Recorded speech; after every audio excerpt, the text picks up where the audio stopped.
মৰমৰ ছাত্ৰ-ছাত্ৰীসকল ইয়াৰ আগৰ ক্লাছত মই সমান্তৰ প্ৰগতিৰ এনতম পদৰ যোগফলৰ সূত্ৰ আৰু এনতম পদ দিয়া সূত্ৰৰ সহায়ত কিছুমান অংক কৰিছোঁ 5.3 অনুশীলনী তাৰে আজি বাকী অংককেইটা কৰিম গতিকে 10 নম্বৰ অংকত লৈছোঁ ইয়াৰে যে দেখুওৱা যে a1 a2 a3 up to an পদসমূহে এটা এপি গঠন কৰে মানে সমান্তৰ প্ৰগতি এটা গঠন কৰে বুলি কৈছে যাৰ an ক তলত দিয়া ধৰণে দিয়া আছে দুটা অংক আছে ইয়াত এটা এক নম্বৰটো হ'ল an equal to 3 plus 4n যে এইটো এটা সমান্তৰ প্ৰগতি গঠন কৰে বুলি ক'ব দিছে গতিকে যদি আমি এইটো 1 লওঁ এইটো 1 হ'ব এইটো 2 লওঁ এইটো 2 হ'ব এইটো 3 লওঁ এইটো 3 হ'ব ঠিক এনে ধৰণৰ হ'ব যদি মই a1 বুলি কওঁ 3 plus 4 into 1 মানে 3 plus 4 equal to 7 a2 যদি লওঁ মই 3 plus 4 into 2 3 plus 8 equal to 11 a3 যদি লওঁ মই 3 plus 4 into 3 3 plus 12 equal to 15 গতিকে পাই গ'ল তিনিটা পদ পালে হৈ গ'ল গতিকে প্ৰথম পদ হ'ল a1 equal to প্ৰথম পদ 7 a2 equal to 11 a3 equal to 15 গতিকে a2 minus a1 গৈ চাওঁ 11 minus 7 equal to 4 a3 minus a2 যদি দিওঁ মই 15 minus 11 equal to 4 গতিকে এই পদসমূহে কি কৰে সমান্তৰ প্ৰগতি এটা গঠন কৰে 7 প্ৰগতি কেনেকুৱা হ'ব 7 11 15 19 এনেধৰণৰ গৈ থাকিব এটা সমান্তৰ প্ৰগতি হ'ব লগতে প্ৰতিটো ক্ষেত্ৰতে প্ৰথম 15টা পদৰ যোগফল দিব পাৰিছে 15টা পদৰ যোগফল দিব লাগিব গতিকে যদি আমি a পালো প্ৰথম পদটো আমি a1 a2 আমি অংকটো লিয়াওঁতে a1 a2 হৈছিল আমি অংক কৰিব যাওঁতে প্ৰথম পদটো a equal to 7 b equal to 4 আৰু 15টা পদ হৈছে n equal to 15 15টা পদলৈ যোগফল দিব লাগিব এই sn ফৰ্মুলাদি n/2 into twice a plus n minus 1 into d সূত্ৰৰ অংকটো কৰি দিয়া হৈ গ'ল গতিকে n/2 15/2 2 into 7 plus n on 15 minus 1 into 4 15/2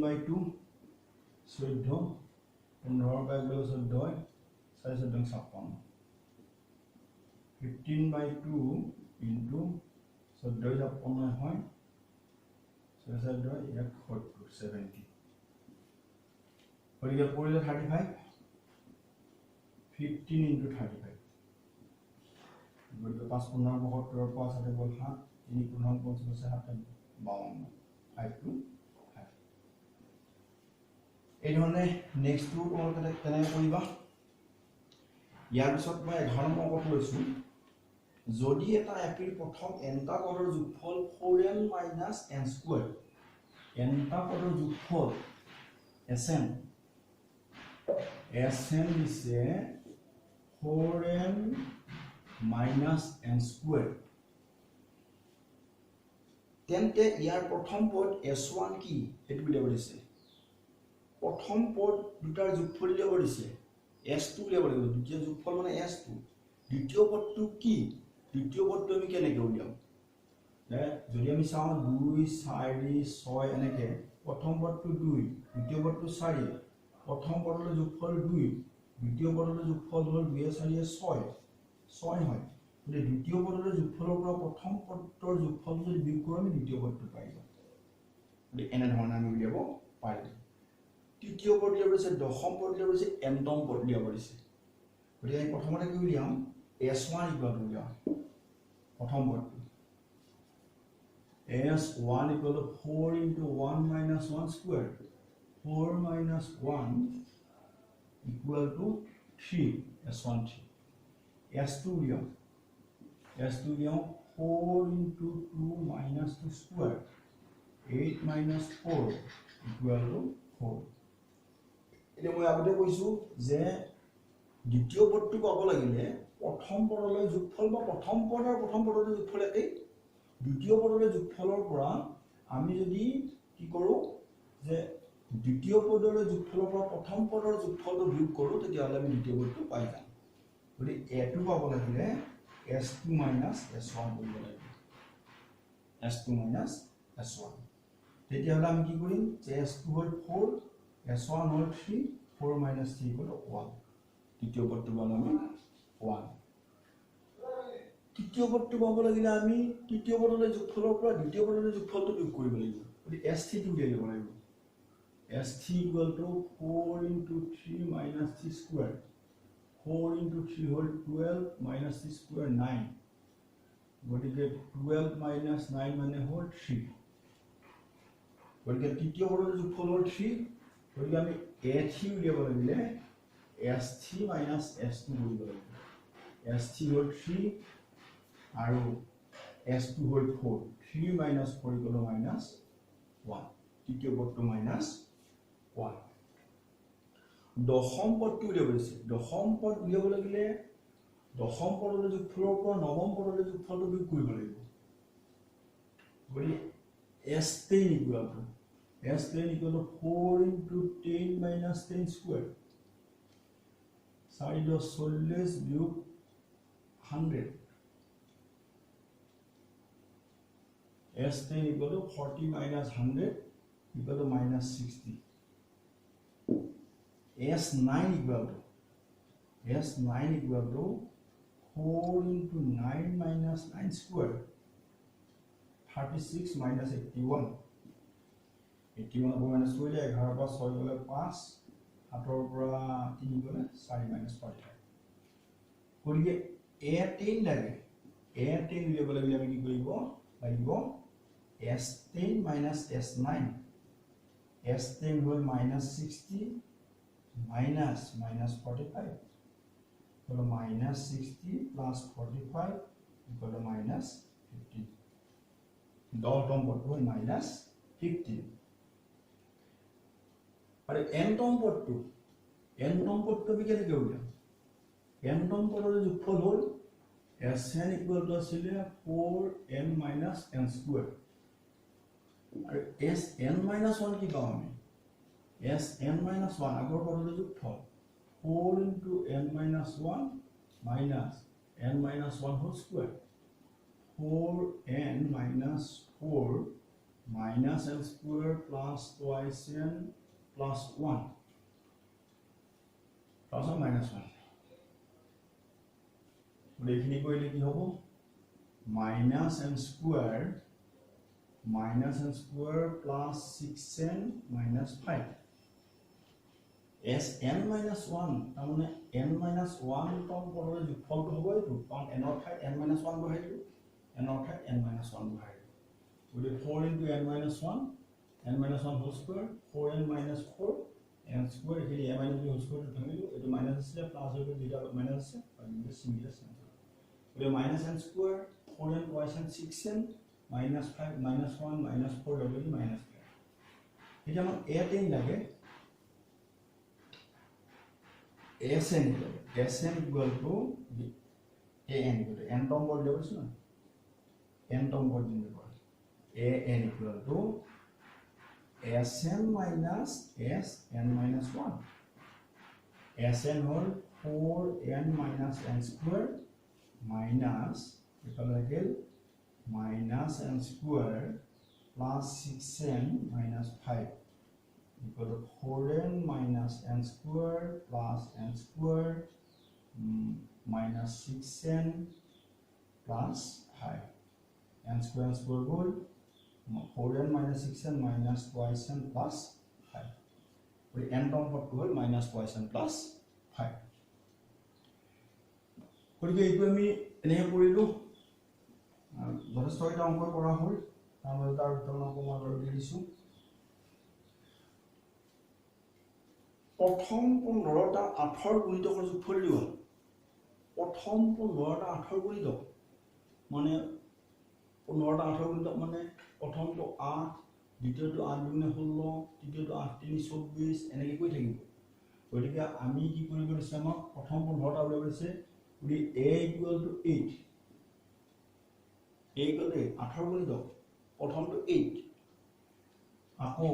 দ্বিতীয় d কিমান হ'ব দ্বিতীয়টো যদি চাওঁ আমি দ্বিতীয় পদটো হয় 8 গুণিত 16 গতিকে d equal to হ'ব 8 কাৰণ 8 যোগ 8 16 হ'ব লাগিব d equal to 8 আৰু n equal to 15 15টা 18 গুণিত উলিয়াব দিছে যোগফল গতিকে Sn equal to n by 2 into twice a plus n minus 1 into d what to put here 15 by 2 2 into airman 8 plus 15 minus 1 into 8 15 by 2 2 8 16 15 by 14 14 পূৰণ 8 14 আৰু 8 8 4 32 8 8 11 112 15 by 2 into it is equal to 8 2 128 15 কাটাকাটি কৰো 2 কাটো 64 and 15 into 64 15 into 64 will be 64 into 15 7 long 60 7 long 90 7 960 960 হ'ব যথেষ্ট অংক কৰা হ'ল তোমালোকৰ আৰু এটা অংক বাৰ মই চাইছো এখন বিদ্যালয়ৰ শিক্ষাৰ্থীসকলৰ বিদ্যাৰ্থীৰ ক্ষেত্ৰত দেখুওৱা পাৰদৰ্শিতাৰ বাবে মুঠ 700 টকাৰ 7টা নগদ ধনৰ পুৰস্কাৰ দিব লগা হ'ল 7টা পুৰস্কাৰ দিব আৰু মুঠ কিন্তু 700 টকা যদি প্ৰতিটো পুৰস্কাৰৰ ধন তাৰ আগৰতকৈ 20 টকা কম হয় আমৰা কমি গৈ থাকিব 20 টকা কম হ'ব তেনেহলে প্ৰতিটো পুৰস্কাৰৰ মূল্য নিৰ্ণয় কৰা এটা প্ৰথম পুৰস্কাৰটো আমি ধৰি লওক প্ৰথম পদ ধৰা হ'ল প্ৰথম পুৰস্কাৰ বা প্ৰথম পদ পুৰস্কাৰটো পুৰস্কাৰ A তে দ্বিতীয়টো হ'ব A minus D যদি সাধাৰণ A minus 20 তাৰপিছতে A minus 40 20 কে কমি গৈ থাকিব মানে D যদি 20 হয় এটো A minus D আৰু আমি D টো 20 বুলি কম D 20 কাম 20 কে কমিছে minus 20 এটো দ্বিতীয়টো A minus 20 দ্বিতীয়টো A minus 2 into D এনেকে গৈ থাকিব twice D thrice D 4D এনেকে মুঠ 7টা পুৰস্কাৰ এতিয়া আমি মুঠ হ'ল Sn equal to 700 টকা আৰু পুৰস্কাৰ এটা 7টা n equal to 7 গতিকে আমি Sn equal to n by 2 into twice a plus n minus 1 into d ফৰ্মুলাটো apply কৰিম d নটৰ minus 20 লৈ লৈছো আৰু 20 কে এইবিলাক কমি গৈ আছে গতিকে এটো 700 n মান 7 7টা পুৰস্কাৰ n মান টু দিব লাগে twice a plus n মান হ'ল 7 7 minus 1 d মান হ'ল minus 20 গতিকে 700 এটো 100 উঠাই দিব পাৰো 7 উঠাই দিব পাৰো 100 equal to 1 by 2 into twice a 7 minus 1 6 into minus 20 minus 120 they do was open to 200 equal to twice a minus 120 200 plus 120 equal to twice a 320 equal to twice a the a equal to whole 320 by 2 equal to 160 Leo গলি প্ৰথম পদ a মানে প্ৰথম পুৰস্কাৰটো a গলি প্ৰথম পুৰস্কাৰ হ'ব 160 টকা এই 20 কে কমি আহিছে এটাকে প্ৰথম পুৰস্কাৰ 160 টকা দ্বিতীয় পুৰস্কাৰ হ'ব 20 কে কমি আহিব d মান 20 minus 20 160 minus 20 equal to 140 তৃতীয় ধৰণে কৰিব তৃতীয় 140 minus 20 equal to 120. চতুৰ্থ পুৰস্কাৰ এইধৰণে কৰিব 120 minus 20 equal to 100. পঞ্চম পুৰস্কাৰ হ'ব 100 minus 20 equal to 80. আৰু ষষ্ঠ পুৰস্কাৰ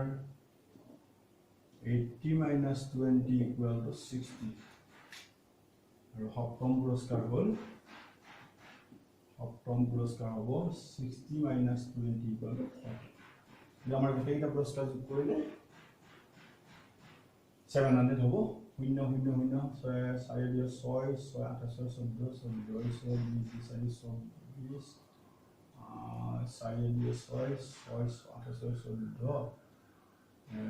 24 4 দিয়ে 6 6 8 6 14 160 লাগবে মোট টোটাল 700 ঠিক আছে তোমালোকৰ এই পাঠটোৰ যথেষ্টকেইটা ক্লাছ কৰিলোঁ আশা কৰোঁ তোমালোকে বুজি পাইছা আৰু যদি কিবা বুজি পোৱা নাই তেতিয়াহ'লে মোৰ লগত শ্বেয়াৰ কৰিবা মই কভাৰ কৰি দিম ধন্যবাদ